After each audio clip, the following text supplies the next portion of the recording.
Look at how these officers from the Sacramento County Sheriff's Office escorted an elderly woman out of the building.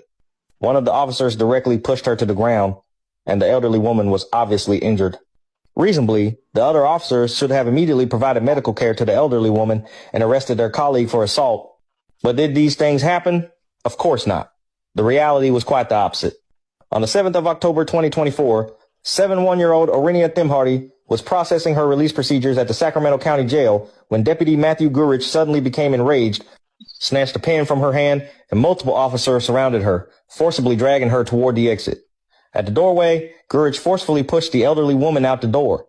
The elderly woman fell heavily to the ground, suffering a fractured femur and requiring 3 months of hospitalization. The other officers on scene not only failed to provide medical care to the injured elderly woman, but instead laughed and mocked her. The entire act of brutality was completely recorded on surveillance footage. In March 2025, Gurich was fired and faces felony assault charges. This appalling incident revealed the cruel truth behind the so-called protect and serve model. Welcome back, my PBM family. Welcome back. PBM presents another episode of Old School Cops. I got a two-man unit tonight. Listen, I want to get to this video. You just got a lot of years of experience between this two-man unit. We're from the community. We work specialized units, detective, sergeants, you name it, we've done it. Undercover work. Normally I would, shot down or tell you guys somebody's resume, but this video just got me bugged. I want to go straight into this video. 71, like, come on, like, you 71-year-old lady, she gets slammed to the ground by a deputy, right? It kills me because one officer, right, gets in trouble. I think everybody there should get in trouble. I think you got a bunch of punks wearing uniforms, and these guys are nothing but punks. There's no justification for this. Like, I'm glad that he got dealt with, but, people who haven't been on a job like me and you, Tone, and haven't experienced working with some good guys, some good men and women, right? So when they see something like this happen, they go, ain't no such thing as a good cop. I understand that. Why? Because we wouldn't have known what we've known unless we experienced working with good. Not every cop is like this, right? I know some good cops, right? But when you see something like this and everybody's laughing, it's sad, man. It's just really sad. It just pisses me off because when you take the badge off for those guys like that, they're straight punks. I am telling you, I've worked with guys like this. You take that badge off, and I had a guy, right, on my platoon who got suspended for doing something dumb, right? So I was like, yo, you going to the party? It was some type of Christmas party. So you gonna be at the Christmas party? This dude said, nah, I ain't coming outside. I said, why? He said, I'm suspended. They took my gun and badge. I said, what the fuck does that mean? He said, man, you think I'm a cop? I said, yo, you really not coming outside because you don't have a gun and a badge? Like, dude, you're straight pussy. Like, you're a straight punk. I cannot believe you just told me that. I said, I lost all respect for you, bro. I lost all respect for you. These guys, I see them being just like that. I see these guys being just like that. Like, what makes you think? What could this old lady, and my grandmother, she would really curse me out if she heard me say old lady, right?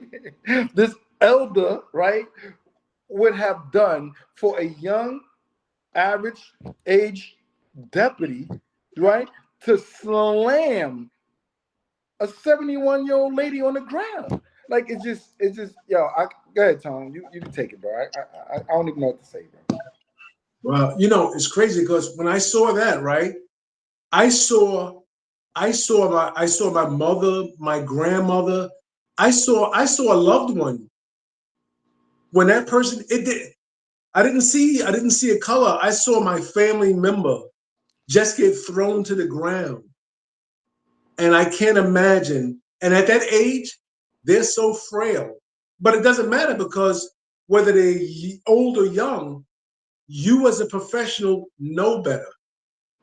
You know better. But you know what's scary? What are we doing wrong? And I'm talking about when I say we, or what is government, whether it's federal, state, local, to pick these people? How are we What are we doing to not be able to weed out and see? I'm talking about psychological exams and other sources of ways to root out the bad apples that they were getting through. And we have to take this serious, because if you will do that to an old lady, you'll do that to a child. Yeah, and Joe, you've posted videos where little 5, 6-year-old kids are getting handcuffed and thrown in cars by police officers. Right. How? Right. Where have we gone wrong? There's Yeah. a problem. There is a problem. Is it with the psychological? Is it with the police training? And you know what's sad? It seems like even when they go through the process, the courts are not even hard enough or harsh enough to actually inflict punishment on these bad doers in policing. It's just sad. It's sad, and we are obligated to protect everybody. Everybody, government. You're designed to do. My biggest thing with government, you do two main things.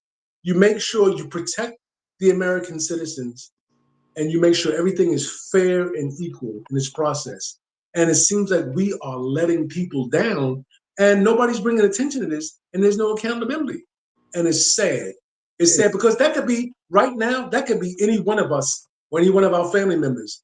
And it doesn't matter what color, what religion, what race you are, Right. Wrong is wrong. And it's scary.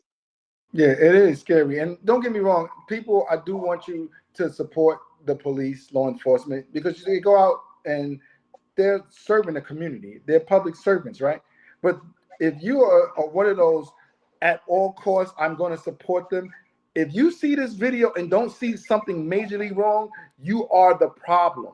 You are the problem when it comes down to law enforcement, because you get some idiot on a jury that has this unwavering support for law. Oh, back the blue, black. Yo, if you can't see something wrong with this picture, then you are the problem. Oh, you play stupid games, win stupid prizes. You are the problem. Most of those people were punks. They got bullied, and I can't really stand them. I really can't, because they support bad policing, a profession that I enjoyed participating in. It was good. I did a really good job, and there was. It should have a high standard, a high view. Somebody's just like, damn. You look at a cop and go, yo, that guy has to be all right doing the job he does. It's not like that because of assholes like this. Because of assholes like this. Go ahead, Tom. No, again, I want to emphasize, and I don't want to make this out of politics, but what you see recently, that the Trump administration eliminated all accountability. So this guy, not only are these records wiped out clean, but he can get another job in another law enforcement agency without accountability. There is a problem. There's no registry. Please pay attention. Yeah. No law enforcement registry to stop them from jumping from department to department. Yeah, I know. Why do you think that happens? Why do you think he did that? You're asking me? Yeah. Anybody? Look. I'm asking you. I'm asking my supporters. Answer the question. Why would you remove safeguards that would identify a bad officer and eliminate continuing bad policing? I'm asking you, Tony. I'm asking my supporters to sound off in the comments. Why would any president eliminate measures that identify bad policing and prevent the continuation of brutality? Why would you do that? And you know what? That's why I've mentioned this. That's why I'm saying this. Please, people, please respond to us. Why do you think this is okay? This is not okay. We must protect everyone. I'm not talking about protecting any group of race, any group of religion, any group of ethnicity, everyone. Why do you think that this is okay for anybody to go through? Any law enforcement officer to get a pass? Why? Who's being affected? Who's being assaulted? You know what? Let's bring it back. We can bring up case after case after case. Why is this okay? Who's being affected? Who's being a victim of crime? Hey, Tone, let me ask you something. Have you ever had to arrest a elderly person, someone older, like this person right here? No. In fact, let me. Here we go. We've had a case where there was an individual. He was older at that age.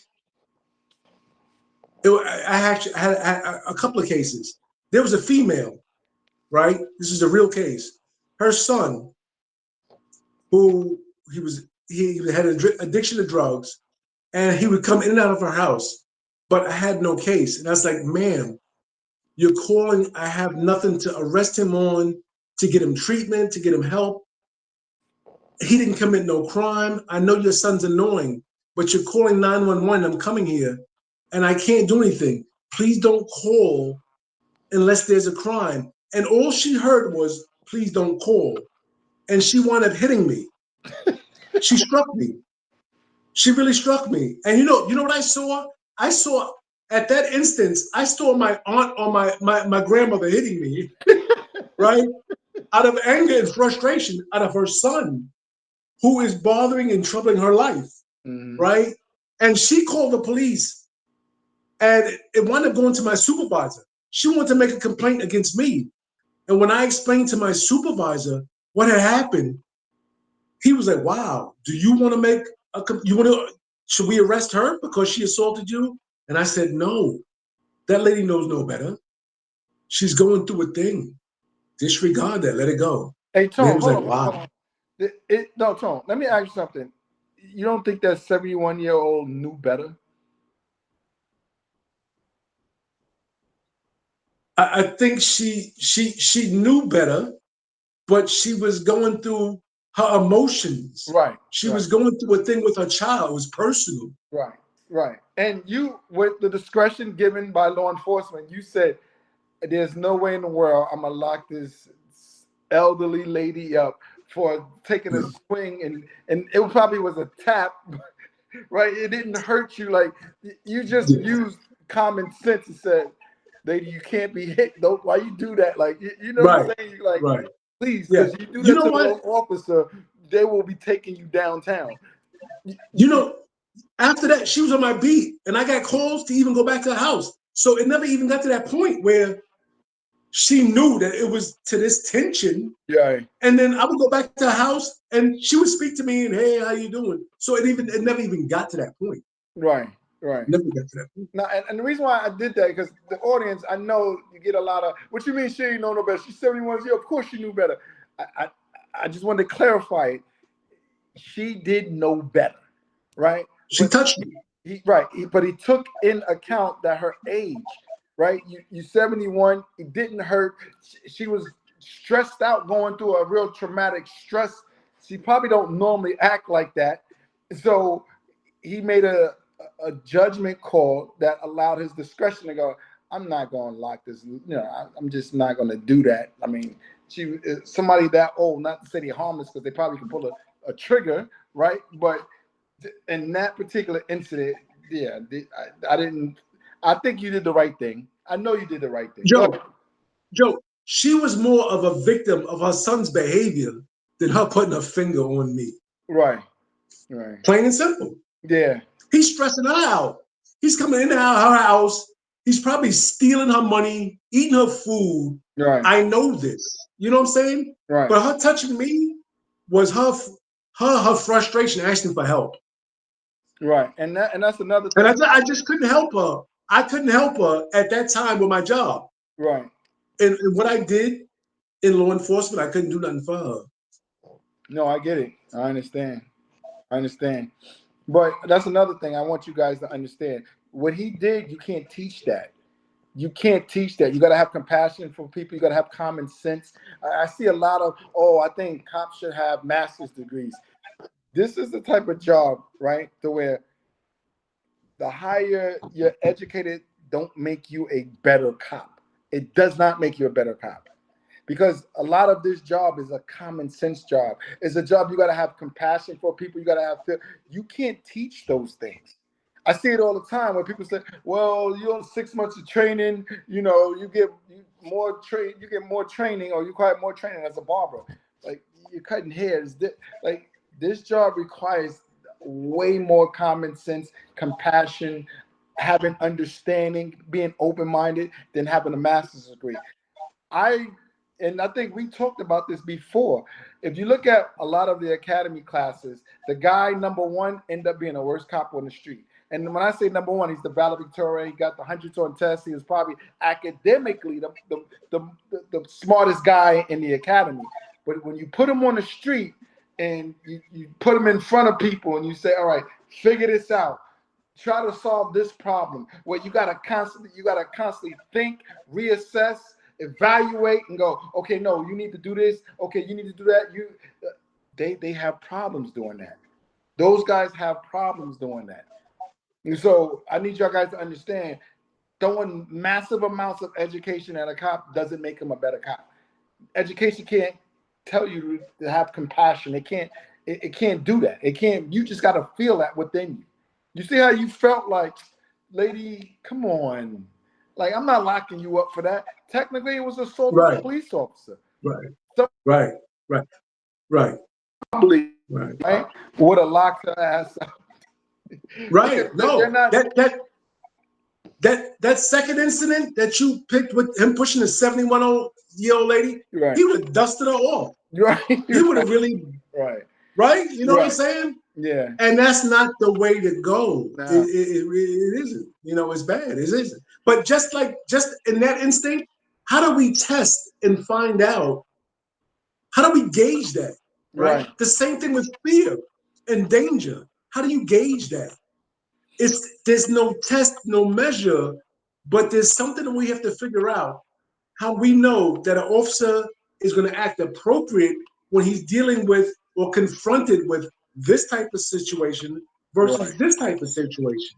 Yeah. And that's the problem in law enforcement. Yeah. You heard it from the 2-man unit. It's a good squad tonight. Appreciate you, Tone, for coming out. Listen, people, always continue sending videos, continue supporting the brand, the PBM brand. Remember, like, share these videos. We got to get this message across. Like and share these videos. Subscribe. I got the YouTube channel. You guys on IG, you're getting a small little taste of a full conversation. Come over to the YouTube channel and check out the whole segment. Love you guys. Stay safe. See you next video.